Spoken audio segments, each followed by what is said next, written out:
क्रिस्त में मेरे प्यारे भाई और बहनों, आप सभी को जय यीशु। आज एक फिर से नए वीडियो लेकर आया हूं। इस वीडियो में मैं आप सभी का स्वागत करता हूं।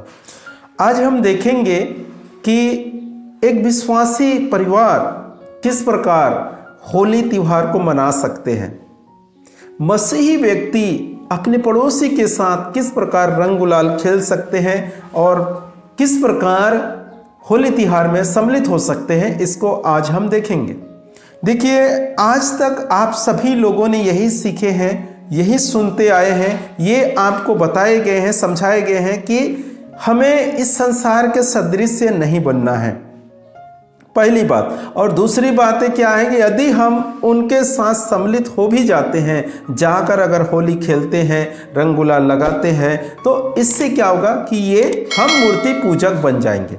ये दो बातें हैं, ठीक है। ये दो बातें हमें अक्सर सिखाते, अक्सर बोले तो जिस समय हिंदू भाइयों का त्योहार नज़दीक आ जाते हैं, जैसे दीपावली है, अभी होली का त्योहार आ रहा है, होली है, पोला त्योहार है, रक्षाबंधन है, ऐसे जो मेन त्योहार हैं, उसी समय इसी प्रकार के ये जो पास्टर लोग हैं, विशेष करके पास्टर लोग हैं, वो लोग इस प्रकार से वीडियो बनाते हैं और यूट्यूब में डालते हैं। देखो, इससे बचे रहो, आप इस संसार के सदृश से नहीं बनना है, आपको मूर्ति पूजा में सम्मिलित नहीं होना है। ये वीडियो आपको अभी भी मैं 2-3 वीडियो देख चुका हूँ, यूट्यूब में देखा तो 2025 का होली का वीडियो आ गया है कि यही बता रहे कि हमको इस संसार का सदृश से नहीं बनना है, हमें मूर्ति पूजा में शामिल नहीं होना है। देखिए मेरे प्रिय भाई और बहनों, मैं आपको समझाना चाहता हूं कि इस संसार के सदृश, सबसे पहले देखेंगे हम इस संसार के सदृश। इस संसार में रहते हुए हम कौन से ऐसे काम हैं जो इस संसार के नहीं करते? आप बताइए, आप सोच के बताइए, कौन से ऐसे कार्य हैं जो हम इस संसार के नहीं करते? इस संसार में जो है एक कॉमन व्यक्ति, हिंदू व्यक्ति सोचते हैं, एक हिंदू व्यक्ति सोचते हैं, उसी के अनुसार एक पास्टर भी सोचता है। देखो, मैं आपको बताना चाहता, एक हिंदू व्यक्ति अपने बच्चे को, एक लड़का है उसके पास, और लड़का को क्या सोचता है कि मैं पढ़ाऊंगा अच्छे स्कूल में, और पढ़ने के बाद उसे एक कर्मचारी बनाऊंगा, मतलब सरकारी नौकर बनाऊंगा, सरकार का नौकर, कर्मचारी बनाऊंगा, सरकारी कर्मचारी। हो सकता है मास्टर हो, डॉक्टर हो, या इंजीनियर हो, वकील हो, या पुलिस वाले हो, जो भी हो, उसे बनाने की कोशिश में वो पूरे जीवन बिताता है। एक व्यक्ति, हिंदू व्यक्ति, अपने लड़के को ये बनना है या बनाना है, इसके लिए पूरा जोर लगा देते, यहाँ तक कि रिश्वत भी देते, पैसा भी देते हैं कि हमें, मेरे बच्चे को ये नौकरी चाहिए। ठीक उसी के अनुसार क्या एक पास्टर, एक विश्वासी इसी के अनुसार नहीं सोचते? अपने बच्चे को अच्छे स्कूल में पढ़ाने के बाद, पढ़ाते हैं, और उसके बाद क्या सोचते हैं कि ये अच्छे एक डॉक्टर बनना है, देश के सेवा करने के लिए। पैसा तो आएगा, पैसा ऐंठने के लिए नहीं बोलते, देश के सेवा, ये बहाना है। दूसरी बात, पुलिस में लगना चाहिए, इसके लिए सोचते हैं। तीसरी बात क्या सोचेगा, कोई भी एक कर्मचारी, कोई भी एक सरकारी नौकर बनाने के लिए सोचते हैं हर एक पास्टर, और उसके क्या बोलते हैं विश्वासी, ये भी तो यही इसी के अनुसार सोचते हैं। क्या हम ऐसे कभी सोचते हैं कि हमारे बच्चे पढ़ लिख कर एक प्रचारक बने, सत्य के मार्ग में चलने वाला, यीशु का सुसमाचार सुनाने वाला व्यक्ति बने? कभी ऐसे सोचते? 100 में 1 लोग होंगे, बाकी तो सोचते ही नहीं, बाकी इस प्रकार से सोचते हैं। तब हमें इस संसार के सदृश नहीं, उस बातों को ख्याल में नहीं आते कि हम इस संसार के सदृश से बन रहे हैं। हम ये बातों को क्यों भूल जाते हैं? देखिए, हम में से हर एक व्यक्ति के पास गाड़ी मोटर नहीं है, अर्थात कहने का मतलब क्या, मोटरसाइकिल तो अभी हो चुके हैं, 4 व्हीलर नहीं है। कुछ लंबा सफ़र करना है, ट्रेवल्स करना है, तो हमें बस या ट्रेन या ऑटो या ट्रैक्स का जो टैक्सी है उसका इस्तेमाल करना पड़ता है, ठीक है। सफ़र के लिए, ट्रेवल्स के लिए इसके इस्तेमाल करते हैं। और जैसे ही हम बस में चढ़ते हैं तो हमें दिखाई देता है गणपति का मूर्ति है या साईं बाबा का मूर्ति रखा हुआ है, और एक हार चढ़ा दिए हैं और उसमें अगरबत्ती लगा हुआ है, ठीक है। अब हम जैसे ही चढ़ते हैं तो हम देखकर क्या वापस आ जाते हैं? क्या ये मूर्ति पूजा का गाड़ी है? अरे बाबा इसमें तो हमको नहीं चढ़ना है, नहीं तो हम भी मूर्ति पूजक बन जाएंगे। ट्रेवल्स किए बोले तो हम उसमें सहभागी हो गए, हम मूर्ति पूजक क्यों बनना है, वापस चले जाते हैं। या एक टैक्सी में जब बैठ रहे हो तो उसमें देखते हो इस प्रकार से, तो आप वापस आते हो क्या? नहीं, चढ़ के अपने जहाँ जाना है वहाँ चले जाते हो। तब उस समय आपको ये ख्याल नहीं आते कि हम इस संसार के सदृश से नहीं बनना है। सिर्फ हमें हिंदू भाइयों का त्योहार के समय हमें ये चीज़ों को याद करते हैं कि इस संसार के सदृश से नहीं बनना है। जिस प्रकार हिंदू लोग जन्मदिन मनाते हैं, केक काटते हैं, उसी प्रकार हमारे भी बच्चों के लिए हम लोग केक काटते हैं। मैं तो ये सलाह देना चाहता हूँ ऐसे प्रचारकों को, ऐसे प्रचार करते हैं उन सब प्रचारकों और विश्वासियों को जो इसी में सम्मिलित है और इसी को मानते हैं, उनको मैं ये सलाह देना चाहूँगा इस वीडियो के माध्यम से कि अपने लिए एक राज्य बना ले, अपने लिए सभी मसीह लोग मिलकर एक राज्य बना ले, बोले तो एक देश बना ले जो मसीही देश कहलाएगा। इस संसार से अलग, इस संसार के सदृश से नहीं बनना, इस संसार से अलग, जहाँ तुम्हारा खुद की गाड़ी हो, जहाँ तुम्हारे मसीह लोगों का फैक्ट्री हो, शक्कर बनाने का, तेल बनाने का, नमक बनाने का, है ना, चाय पत्ती बनाने का, ये जो भी इस्तेमाल करते हो तुम, जो भी इस्तेमाल कर, उस सब का तुम्हारे पास खुद का फैक्ट्री हो, किसी हिंदू भाई का इस्तेमाल नहीं करना। इस प्रकार से एक मसीही लोगों को क्यों नहीं कर लेते? या आप प्रभु से प्रार्थना करो, हमको प्रभु इस संसार में नहीं रहना, हमको सबको उठा लो मसीह लोगों को, ये भी चले जाओ। अगर नहीं ले जाते तो अपने आप को हानि कर लो प्रभु के पास जाने के लिए। या इस प्रकार से क्यों नहीं कर लेते? इस संसार में रहते क्यों हो? इस संसार में रहते क्यों? इस संसार के हर चीज़ों को खा रहे हो, इस संसार के नियमों को पालन कर रहे हो, आधार कार्ड बनाए हो, पैन कार्ड बनाए हो, आप क्या बोलते हैं बैंक का पासबुक बना है आपका, उसमें लेन देन कर रहे हैं और फिर कहते हैं कि हम इस संसार के सदृश न बने। मुझे समझ नहीं आते आप कहना क्या चाहते हो। आप कहते तो जरूर हो कि इस संसार के सदृश नहीं बना, लेकिन आप करते तो नहीं हो। आप सिर्फ लोगों को उल्लू बनाने के लिए ये मशीन तैयार किए हो और कुछ नहीं है इसमें। और इसके कारण से देखो, इस संसार के सदृश से नहीं बनने के कारण इसमें दो बातें प्रकट रूप से दिखाई देते हैं। सबसे पहली बात क्या बोल रहे हैं, हमको इस संसार के सदृश से नहीं बनना है, ठीक है। तो इसमें क्या हो गया, एक दूसरी बातें निकल कर आ रहा है कि हमें बाकी जो लोग हैं उसमें सम्मिलित नहीं होना है। इसका अर्थ क्या है कि उसके और हमारे बीच में फूट निर्माण हो रहा है, फूट। और ये काम किसके है? ये काम किसका है? शैतान का है। और ये काम कब हुए थे? उत्पत्ति ग्रंथ में हम पढ़ते हैं, हर एक विश्वासी को मालूम है कि हमारे आदि माता पिता आदम और हेवा के साथ शैतान ने ये खेल खेला और उसमें कामयाब हो गए। हमारे माता पिता, आदि माता पिता को बहकाने में कामयाब हो गए और वो परमेश्वर से दूर कर दिए। कौन? शैतान ने उनके बीच में फूट डाले।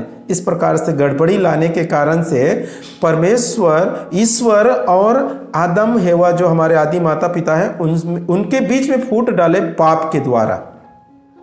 आज हमारे बीच में हमें देखने को मिलता है, जो हम प्रेम के साथ रहते हैं, हम हिंदू हो, मुस्लिम हो, सिख हो, ईसाई हो, उनके साथ जो प्रेम भाव से रह रहे हैं, उनके बीच उनके और हमारे बीच में फूट डालने का ये कार्य है कि इस संसार के सदृश हमें नहीं बनना है।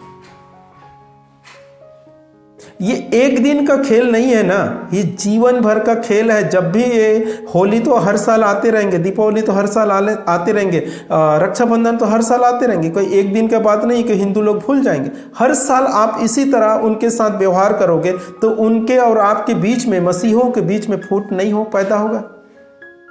पैदा होगा कि नहीं होगा? अक्सर आप लोग यही बातों को जोर देते हैं, लेकिन इसमें इसका नतीजा क्या निकलेगा ये आप देखते नहीं हैं। और अक्सर ये पास्टर लोग इसी प्रकार के कार्य करते हैं।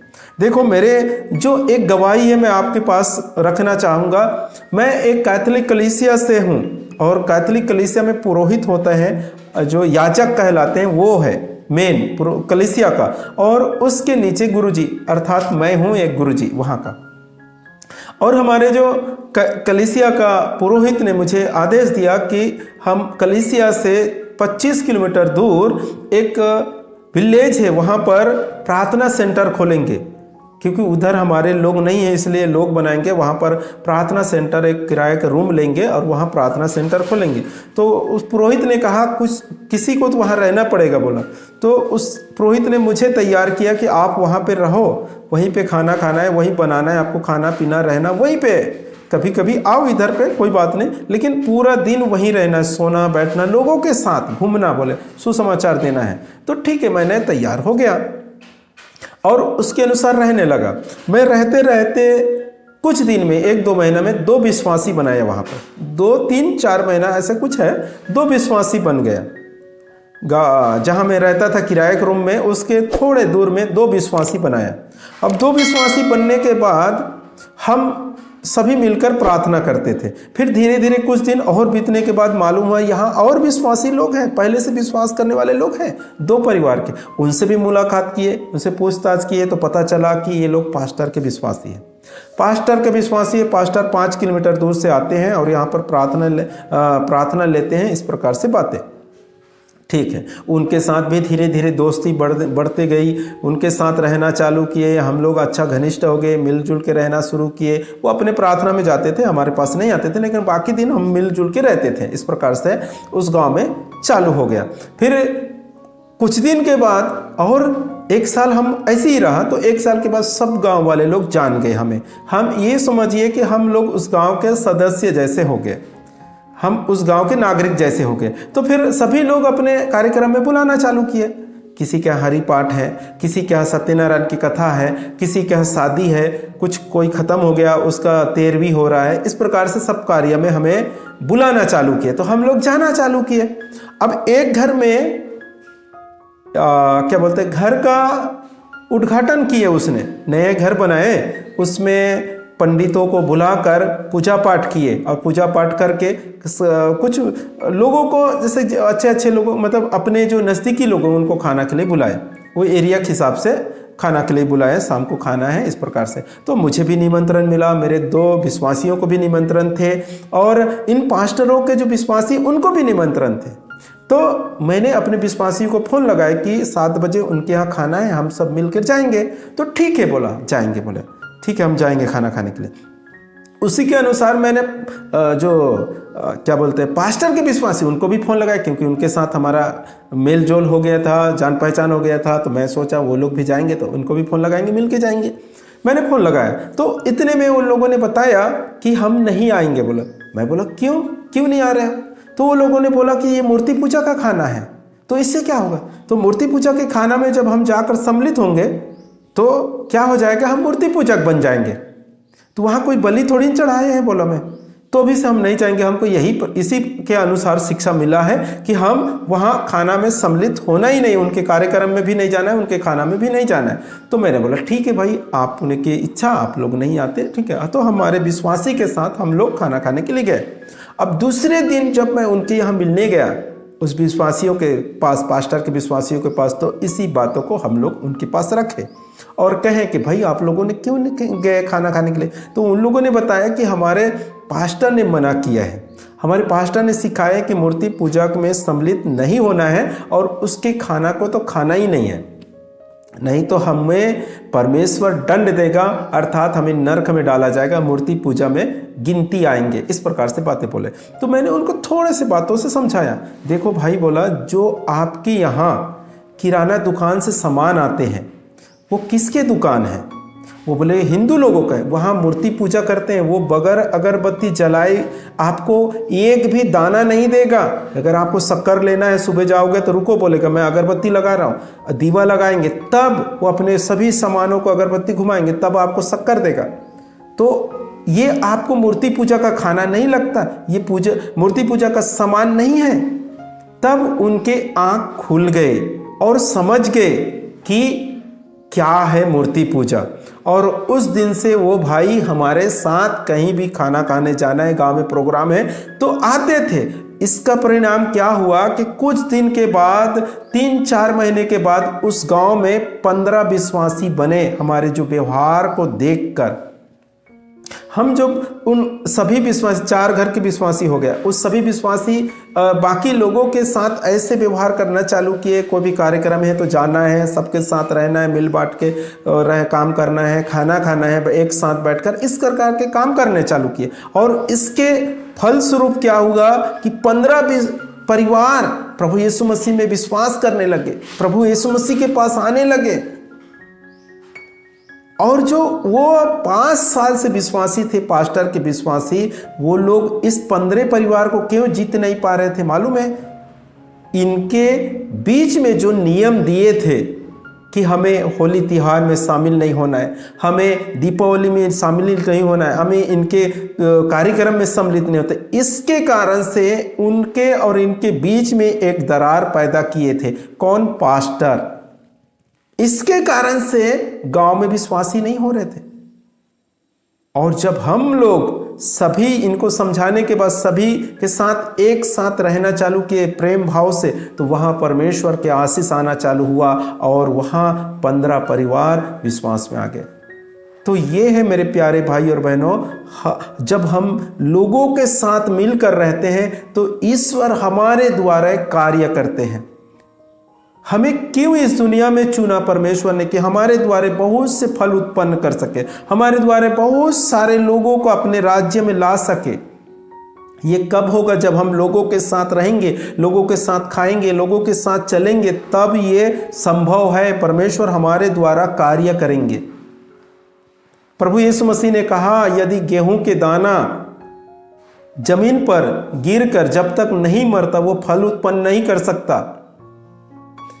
जब हम गेहूं के दाने जमीन में गिरकर सड़कर मर जाता है तब एक पौधा तैयार होता है और उसके बाद वो बहुत से फल उत्पन्न करता है।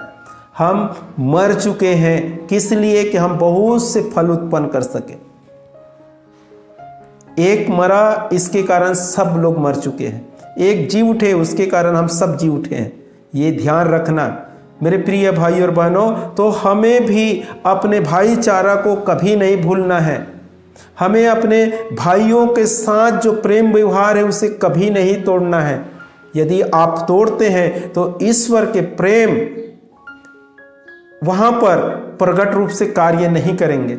वहां पर शैतान का कार्य है।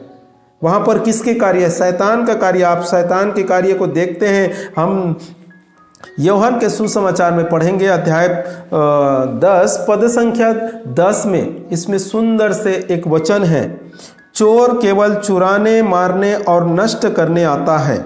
यहाँ पर क्या लिखा है? चोर केवल चुराने, नष्ट करने, मारने और नष्ट करने आता है। वो चोर कौन है? जो आदम और हेवा को बहकाए थे, शैतान।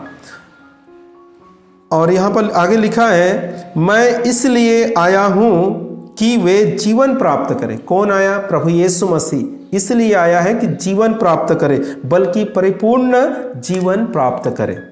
आपको तो जीवन मिल चुका है, आपको तो अनंत जीवन में सहभागी हो चुके हैं, लेकिन उनका क्या जो आपके माता पिता हिंदू है, उनका क्या जो आपके समाज हिंदू है, उनका क्या जो आपके रिश्तेदार हिंदू है, वो मूर्ति पूजक है, उनका क्या होगा? उसे क्या परिपूर्ण जीवन प्राप्त करने का अधिकार नहीं है?